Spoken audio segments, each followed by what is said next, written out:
हरे कृष्णा दोस्तों, एक S master astrology में आपका स्वागत है। आज हम बात करेंगे मून इन नाइन्थ हाउस। ठीक है दोस्तों, पहले नाइन्थ हाउस क्या है इस बारे में थोड़ा सा जान लेते हैं। देखिए, नाइन्थ हाउस ना धर्म का स्थान है। ठीक है, नाइन्थ हाउस आपका भाग्य है। नाइन्थ हाउस धर्म, मैंने बोला धर्म का स्थान है और धर्म त्रिकोण भी है ना। 1 5 9 तो हाईएस्ट है।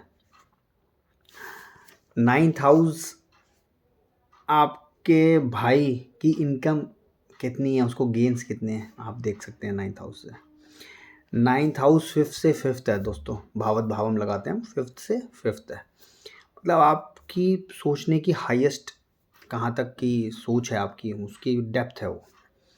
ठीक है, लॉन्ग जर्नी का है, विदेशी यात्राओं का भी बोल सकते हैं, लॉन्ग जर्नी का है, आपकी हायर एजुकेशन का है नाइन्थ हाउस।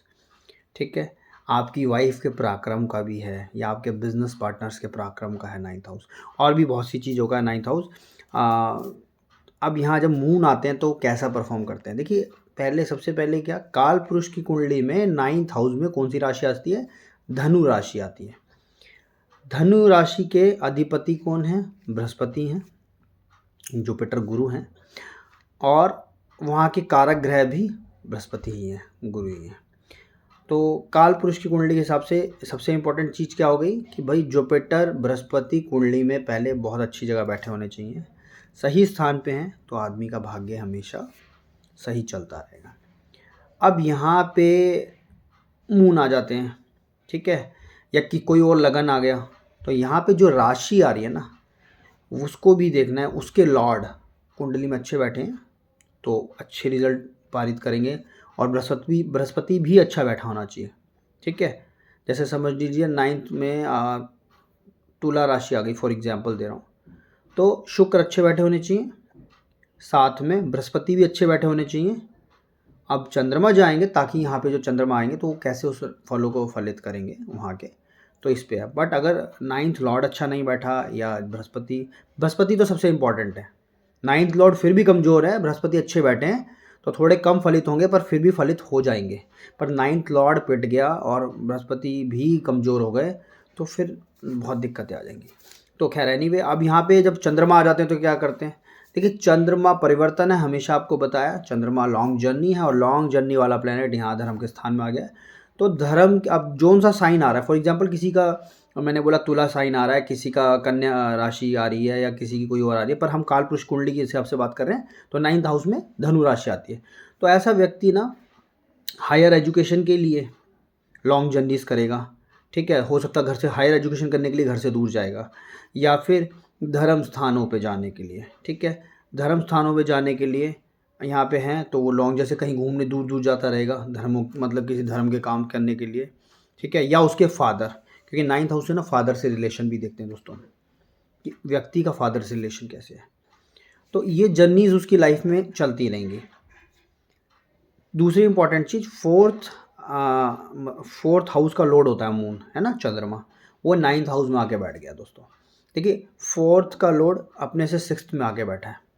ऐसा व्यक्ति या तो खुद या तो उसके मदर बहुत कम्पिटिटिव होंगे, ऑटोमेटिकली उनके अंदर बहुत अच्छे संस्कार होंगे जो धर्म के प्रति। ठीक है, मॉरल वैल्यूज़ बहुत अच्छी होंगी उनकी, ये विरासत में मिली होगी इस बंदे को मॉरल वैल्यूज़। मतलब उनके घर में बहुत पूजा पाठी लोग होंगे, धर्म को मानने वाले, धर्म के प्रति आई है। जैसे कहीं जैसे समझ लीजिए कई लोग होते हैं भाई, उनके गुरु महाराज कहीं हैं, कोई गुरुदेव कहीं हैं, दूसरी जगह पे जा रहे हैं, कहीं स्पीच हो रही है उनकी, है ना, तो वो जर्नी करके वहाँ पहुँच जाते हैं उनके पीछे पीछे। तो ये रहें, क्योंकि देखिए यहाँ मून के बैठने का मतलब क्या है, बहुत सिंपल सी बात है। धनु राशि में बैठने का मतलब जुपिटर से डायरेक्ट कनेक्ट हो गए हैं आपके मून, कहीं ना कहीं गजकेसरी योग का फल दे रहा है ये, ऐसा समझ सकते हैं आप इसको। एजुकेशन में अच्छा होगा, फॉर्च्यून अच्छा होगा उस बंदे का। ठीक है, भाग्य पर, उसके भाग्य में ना हमेशा कुछ ना कुछ परिवर्तन होते रहेंगे, चीज़ें स्टेबल नहीं होती, क्योंकि चंद्रमा के कारण चंद्रमा स्टेबल नहीं है। चंद्रमा 2 ढाई दिन में राशि बदल देता है ना, तो चंचलता रहेंगी, इसलिए जर्नीज यहाँ रहती हैं। अब एक चीज़ आप ये भी देख सकते हैं कि आप नाइन्थ हाउस, एक चीज़ और इम्पोर्टेंट, जो आपका ससुराल पक्ष है ना, उसका धन है वो नाइन्थ हाउस, क्योंकि 8 से सेकंड है, ये भी ध्यान से आप यहाँ से देख सकते हैं। और कहते हैं कि बहुत सिंपल सी बात, 10th हाउस से 12th है, मतलब कर्म स्थान की हानि है, वहाँ चंद्रमा बैठा है। ठीक है, मतलब जब आप स्थान में कोई ऐसा काम कर रहे हैं जो भावनाओं से रिलेटेड है, या आप किसी की भावनाओं को ठेस दे रहे हैं, या कुछ ऐसा कर्म मतलब जिससे आपने किसी की भावनाओं को बहुत ज़्यादा ठेस दिया, क्योंकि चंद्रमा 12वें में चले गया, तो वो कहीं ना कहीं डिसअपॉइंट करेगा। ऐसा व्यक्ति जब कर्म करने लगेगा या कर्म कर रहा है, तो उसका चंद्रमा मतलब वो बिल्कुल निष्पक्ष होकर सोच रहा हो, क्योंकि चंद्रमा इमोशंस उसके 12वें घर में चले गए, उसको कोई लेना देना नहीं, वो अकेलेपन में ज़्यादा फील कर रहा है। थोड़ा सा ऐसे व्यक्ति को ध्यान देना है कि दूसरे की भावनाओं को समझना है जब वो कर्म स्थान में बैठा है। कर्म स्थान हमारे ऑफिस प्लेस हो सकते हैं, या जो राशि आ रही है उसके हिसाब से समझना है उसको कि मेरा कर्म स्थान 10th हाउस कहाँ आ रहा है, कौन सी राशि आ रही है, उससे कंसर्न में जब काम कर रहा हूँ, चंद्रमा मेरे से 12वें में बैठा है, तो मुझे उस फील्ड जहाँ वो चंद्रमा बैठा है उस फील्ड के प्रति इमोशंस का ध्यान रखना पड़ेगा। नहीं तो कहीं मतलब वो आदमी ध्यान रखेगा ही नहीं, इसका मतलब ये है, पर रखना चाहिए, नहीं तो कुछ गलती से भी गलती हो जाती है।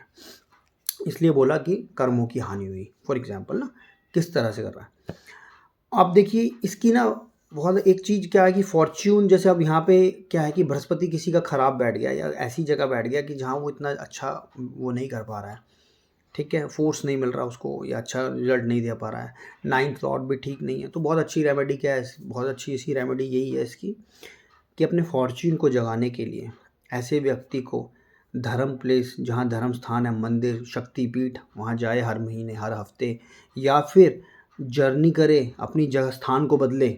कहाँ जा, जैसे समझ लीजिए फॉर एग्जांपल दिल्ली में रहता है, तो दिल्ली से थोड़े जैसे बीच में हर महीने में एक चक्कर जाके, जैसे वैष्णो माता चले गया एक महीने में एक बार, बहुत दूर लग रहा है वैष्णो माता नहीं जा पाता, तो वहाँ से पास कोई मंदिर है तो वहाँ चलेगा महीने, मतलब थोड़ा दूर जाए घर से, वहाँ की एनर्जी लेके आए। ठीक है, क्योंकि बृहस्पति तभी एक्टिवेट होंगे जब आप धर्म के स्थान पे जाएंगे, तब बृहस्पति को पावर मिलती है।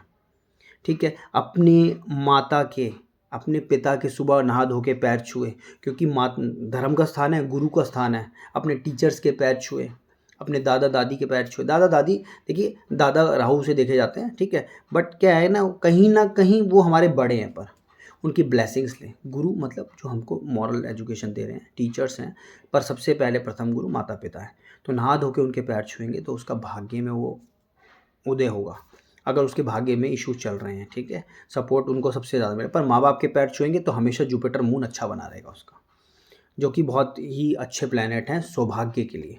ठीक है दोस्तों, और स्पेशली ऐसे बंदे को तो अपनी मम्मी के पैर पक्के छूने चाहिए, अपनी मम्मी की सेवा करनी चाहिए, मम्मी को गुरु की तरह समझना चाहिए, उनके पैर दबाने चाहिए, और जो अपनी मदर के लिए कर सकता है उसको अच्छे काम करना चाहिए। क्योंकि 9th हाउस में आ गया उसका भाग्य ही, अगर उसने अपनी मम्मी की सेवा नहीं करी तो भाग्य उसका, जुपिटर कितना भी अच्छा है पर मून उनको फलित नहीं होने देगा। मदर की कर्ज की वजह से, या मदर को दुख देने की वजह से, मदर, क्योंकि कर्म हो जाएगा ना, कर्म से मदर 12वें में चली गई हैं, उनको अगर ठेस पहुंचाई उनकी इमोशंस को तो प्रॉब्लम होगी।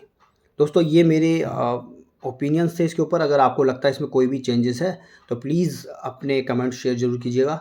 हरे कृष्णा दोस्तों।